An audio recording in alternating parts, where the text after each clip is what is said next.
Semuanya, perkenalkan nama saya Fiorentina Laviani. Saya bersama dengan teman saya yang bernama Ivan Mario Manurung. Kami berdua menjadi perwakilan dari kelompok kami, yaitu kelompok 1 dari mata kuliah pengantar ilmu hukum. Hari ini kami berdua akan menjelaskan tentang pendekatan kelompok. Yang kita tahu, pendekatan kelompok adalah sebuah pendekatan yang didasarkan pada pandangan bahwa setiap peserta didik terdapat perbedaan-perbedaan dan persamaan-persamaan yang antara satu dengan lainnya itu sangat berbeda. Pendekatan kelompok adalah pendekatan yang dilakukan guru dengan tujuan membina dan mengembangkan sikap sosial anak didiknya, serta membina sikap kesetiakawanan sosial. Pendekatan kelompok memang suatu waktu diperlukan dan perlu digunakan untuk mempertimbangkan dan mengembangkan sikap sosial mahasiswa. Hal ini disadari bahwa mahasiswa adalah makhluk yang sejenis homo socius, yang artinya berkecenderungan untuk hidup bersama. Kita akan masuk dalam kelebihan pendekatan kelompok.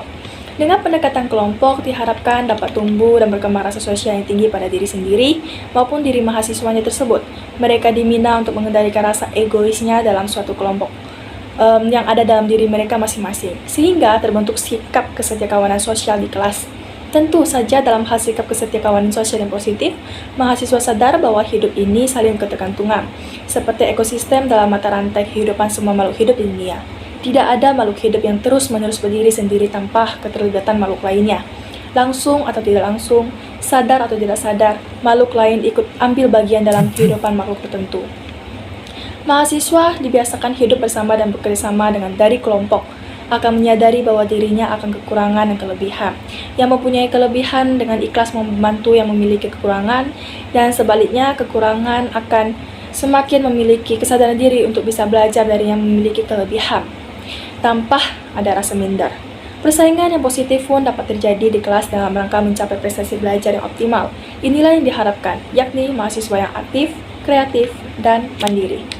Kita masuk dalam kelemahan pendekatan kelompok. Ketika dosen ingin menggunakan pendekatan kelompok, guru harus mempertimbangkan bahwa hal itu tidak bertentangan dengan tujuannya. Sesuai dengan fasilitas belajar pendukung yang ada, metode yang akan dipakai sudah dikuasai, dan bahan yang akan diberikan kepada mahasiswa cocok. Karena itu, pendekatan kelompok tidak bisa dilakukan secara sembarangan. Tetapi banyak hal yang berpengaruh yang harus dipertimbangkan dalam penggunaannya. Strategi pembelajaran kelompok merupakan alternatif yang dapat digunakan. Penerapan strategi pembelajaran kelompok diharapkan mampu meningkatkan kualitas proses belajar mengajar dan interaksi antara dosen dengan mahasiswa lebih efektif, kreatif, dan mandiri, sehingga nilai yang diperoleh mahasiswa meningkat.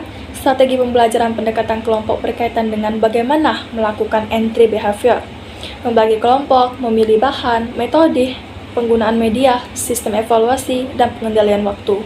Dilihat dari hasil yang dicapai oleh mahasiswa, ternyata kegiatan proses belajar mengajar dengan menerapkan strategi pendekatan kelompok mampu meningkatkan kualitas proses belajar mengajar. Interaksi dosen dengan mahasiswanya lebih efektif, dan nilai yang dicapai mahasiswa meningkat dibandingkan dengan nilai yang dicapai sebelumnya. Selanjutnya akan dibahas oleh Mario. Bentuk-bentuk kerja kelompok. Kerja kelompok berjangka pendek. Bentuk kerja kelompok ini hanya memerlukan waktu yang sangat singkat. Misalnya ketika dosen menjelaskan mengenai materi kuliah dan meminta mahasiswa untuk menjawab pertanyaan yang diberikan. Lalu kelas dibagi menjadi beberapa kelompok untuk mendiskusikan masalah tersebut secara cepat dan singkat. Diskusi hanya memerlukan waktu sekitar 15 menit atau lebih. Kerja kelompok berjangka panjang. Bentuk kerja kelompok ini membutuhkan waktu yang lebih lama. Misalnya dosen memberi tugas kepada mahasiswa untuk membuat sebuah tugas penelitian, buku, dan juga sebuah jurnal. Kerja kelompok campuran. Bentuk ini disesuaikan dengan kemampuan mahasiswa agar tugas yang diberikan cepat selesai, dan juga dosen akan memberikan petunjuk kepada anggota kelompok di mana diperlukan dan dibutuhkan. Di sini juga ada pengertian pendekatan pembelajaran. Pendekatan pembelajaran adalah ide atau prinsip cara memandang dalam menentukan kegiatan pembelajaran. Pernyataan tersebut senada dengan Rusman yang berpendapat bahwa pendekatan pembelajaran adalah tahap pertama pembentukan suatu ide dalam memandang dan menentukan objek kajian.